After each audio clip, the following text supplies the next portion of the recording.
Good morning all of you. कैसे हैं आप सभी? आशा आप सभी अच्छे होंगे। आज हम बात करेंगे राज्य के नीति निर्देशक तत्व। किसी स्टूडेंट ने कहा था कि मैम नीति निर्देशक तत्व पर वीडियो बनाइए, तो आज नीति निर्देशक जो तत्व होते हैं उनसे रिलेटेड 35 क्वेश्चन हम डिस्कस करेंगे। तो प्लीज़ वीडियो को लास्ट तक देखें। अगर वीडियो पसंद आए तो वीडियो को लाइक और शेयर ज़रूर करें। तो इसमें फर्स्ट है कि भारतीय संविधान में राज्य के जो नीति निर्देशक तत्व हैं कहाँ से ग्रहण किए गए हैं। तो ये कहाँ से लिए गए हैं? आयरलैंड के संविधान से लिए गए हैं। सेकंड है राज्य के नीति निर्देशक तत्वों का उल्लेख भारतीय संविधान के किस भाग में है।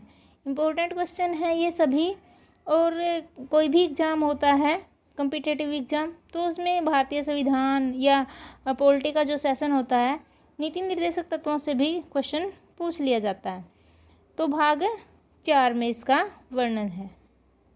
नेक्स्ट है कि भारतीय संविधान के किस अनुच्छेद में राज्य के नीति निर्देशक तत्वों का उल्लेख है। अनुच्छेद 36 से 51 में इनका उल्लेख है। संविधान का वह कौन सा भाग है जो संविधान के निर्माताओं के मस्तिष्क और उद्देश्यों को प्रतिबिंबित करता है।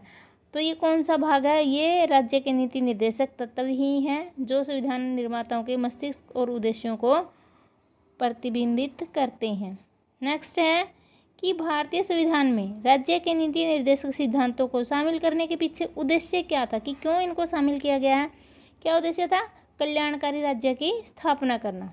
नेक्स्ट है संविधान में राज्य के नीति निर्देशक तत्वों को शामिल करने के पीछे क्या उद्देश्य है? सामाजिक और आर्थिक लोकतंत्र की स्थापना करना इसका उद्देश्य है। नेक्स्ट है किस संवैधानिक संशोधन अधिनियम ने राज्य के नीति निर्देशक तत्वों को मौलिक अधिकारों की अपेक्षा अधिक प्रभावशाली बनाया है। तो कौन से संविधान संशोधन के द्वारा? 42वें संविधान संशोधन के द्वारा। 42वां संवैधानिक संशोधन 1976 में हुआ था। तो इसमें क्या है कि इसके द्वारा राज्य के जो नीति निर्देशक तत्व हैं मौलिक अधिकारों की अपेक्षा अधिक प्रभावशाली हैं। अगर कोई नीति निर्देशक तत्व और मौलिक अधिकारों में आपस में किसी में मतभेद होता है तो क्या है, ज़्यादा इम्पोर्टेंस किसी होती है? जो नीति निर्देशक तत्वों की। नेक्स्ट है भारतीय संविधान का कौन सा अंग समाजवादी व्यवस्था स्थापित करने की प्रेरणा देता है। तो क्या है? नीति निर्देशक तत्व। संविधान में कल्याणकारी राज्य का आदेश दिया गया है। कल्याणकारी राज्य का आदेश किस में दिया गया? ये भी नीति निर्देशक तत्वों में दिया गया है। कल्याणकारी राज्य के स्थापना का आदेश।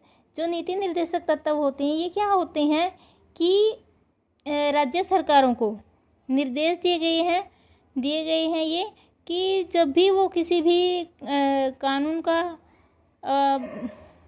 कानून का निर्माण करें, राज्यों के लिए कोई भी नियम बनाएं, तो उसमें वो देखें कि पूरी जो जनता है, जनता के हितों की किसी भी प्रकार की अवहेलना न हो। नेक्स्ट है इसमें नीति निर्देशक सिद्धांत हैं वाद योग्य नहीं है, कि नीति निर्देशक सिद्धांतों पर किसी प्रकार का विवाद नहीं होता, इनको न्यायालय में नहीं ले जाया जा सकता। नेक्स्ट है नीति निर्देशक तत्वों का क्रियान्वयन किस पर निर्भर करता है? सरकार के पास उपलब्ध साधनों पर, कि सरकार के पास कितने साधन उपलब्ध हैं उन्हीं के आधार पर वो नीति निर्देशक तत्वों को लागू कर सकती है। समाज के कल्याणकारी राज्य की स्थापना के लिए नीति निर्देशक तत्व हैं जो बनाए गए हैं। और ये किस पर डिपेंड करता है कि सरकार के पास कितने साधन हैं, कोई भी सरकार कितनी संपन्न है। नेक्स्ट है मूल अधिकार और राज्य के नीति निर्देशक तत्व में क्या अंतर है? मूल अधिकार वाद योग्य हैं जबकि राज्य के नीति निर्देशक तत्व नहीं। मूल अधिकार क्या है? वाद योग्य हैं, कि मूल अधिकारों पर विवाद होता है। अगर हमारे मौलिक जो अधिकार होते हैं उनका हनन होता है तो हम न्यायालय की शरण में जा सकते हैं। जबकि जो राज्य के नीति निर्देशक तत्व हैं वो क्या है, सरकार की अपनी खुद की मर्जी होती है कि वो इन निर्देशक तत्वों का पालन करती है या नहीं। अगर नहीं भी करती है तो उनको न्यायालय में हम नहीं ले जा सकते, क्योंकि ये नैतिकता से संबंधित होते हैं। सरकार के पास अगर साधन संपन्न हैं तो वो समाज के कल्याण के लिए ज़्यादा से ज़्यादा कार्य कर सकती है, अदरवाइज नहीं। नेक्स्ट है एक कल्याणकारी राज्य के निर्देश आदर्श वर्णित हैं। कल्याणकारी राज्य के निर्देश कहाँ पर है? राज्य के नीति निर्देशक तत्वों में। नीति निर्देशक तत्वों को क्रियान्वित करने के लिए क्या मूल अधिकारों को हनन हो सकता है कि नीति निर्देशक तत्वों को लागू करना है तो उसमें कुछ मूल अधिकारों का हनन होता है, क्या हो सकता है? हाँ, कुछ का हनन हो सकता है। नेक्स्ट है कि भारत के संविधान में अंतर्राष्ट्रीय सुरक्षा को प्रोत्साहित देना निहित है। अंतर्राष्ट्रीय सुरक्षा को राज्य के नीति निर्देशक तत्वों में प्रोत्साहन दिया जाता है। समान कार्य के लिए समान वेतन भारत के संविधान में सुनिश्चित किया गया है, एक राज्य के नीति निर्देशक सिद्धांत का अंग है ये भी, समान कार्य के लिए समान वेतन।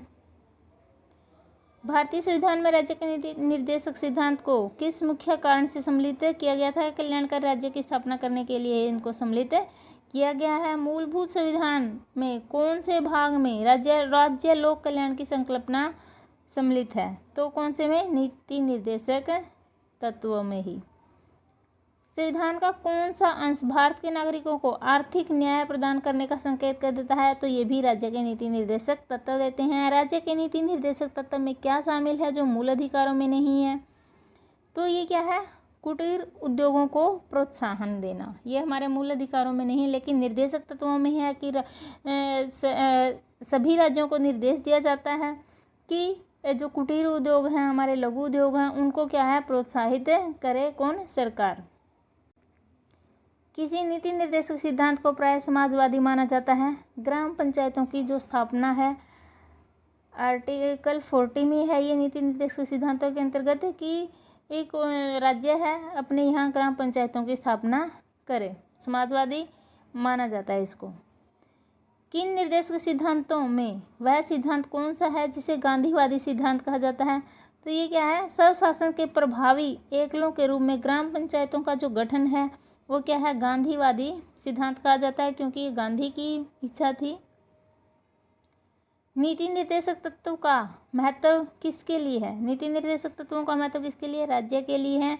भारत के किस राज्य में समान नागरिक संहिता लागू है? तो गोवा में समान नागरिक संहिता लागू है। राज्य के नीति निर्देशक सिद्धांतों के अनुसार किस आयु तक के बच्चों को निःशुल्क एवं अनिवार्य शिक्षा देने की आशा की गई है? 14 वर्ष तक के बच्चों को क्या है? निःशुल्क और अनिवार्य शिक्षा देने की आशा की जाती है। राज्य के नीति निर्देशक सिद्धांत किस प्रकार मौलिक अधिकारों से भिन्न है? कि राज्य के नीति निर्देशक सिद्धांत हैं परिवर्तनीय नहीं है, जबकि मूल अधिकारों में क्या है? परिवर्तन किया जाता है, किया जा सकता है, संशोधन हो सकता है मूल अधिकारों में। नीति निर्देशक तत्वों में परिवर्तन नहीं किया जा सकता।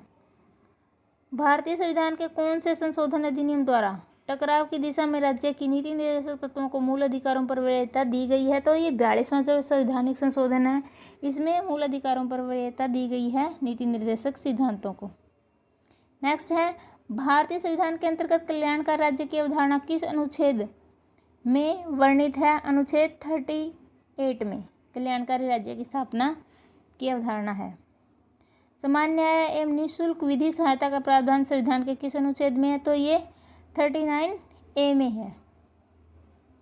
नेक्स्ट है, भारतीय संविधान के किस अनुच्छेद में कौन सा अनुच्छेद राज्य सरकारों को ग्राम पंचायतों को संगठित करने का निर्देश देता है? तो ये क्या है? आर्टिकल 40 में है, अनुच्छेद 40 में इसका वर्णन है। ये नीति निर्देशक सिद्धांत ही है 36 से 51 तक। भारतीय नागरिकों के लिए एक समान सिविल संहिता प्राप्त करने की बात की गई है किसमें? अनुच्छेद 44 में। नेक्स्ट है, संविधान के किस अनुच्छेद में न्यायपालिका का कार्यपालिका से पृथक्करण का उल्लेख किया गया? तो ये अनुच्छेद 50 में है, न्यायपालिका कार्यपालिका से अलग है। नेक्स्ट है, राज्य के नीति निर्देशक सिद्धांतों में किस अनुच्छेद का संबंध अंतर्राष्ट्रीय शांति और सुरक्षा से? अनुच्छेद 51 का संबंध क्या है? अंतर्राष्ट्रीय शांति की, राज्य अंतर्राष्ट्रीय शांति और सुरक्षा बनाए रखे। काम करने के अधिकार को राज्य के नीति निर्देशक तत्वों में किस अनुच्छेद के अंतर्गत रखा गया? काम करने के अधिकार को 41 के अंतर्गत। तो ये थे महत्वपूर्ण क्वेश्चन नीति निर्देशक सिद्धांतों से संबंधित। आशा आपको वीडियो पसंद आया होगा। अगर वीडियो पसंद आए तो प्लीज़ वीडियो को लाइक करें, शेयर करें तथा चैनल को सब्सक्राइब करें। धन्यवाद।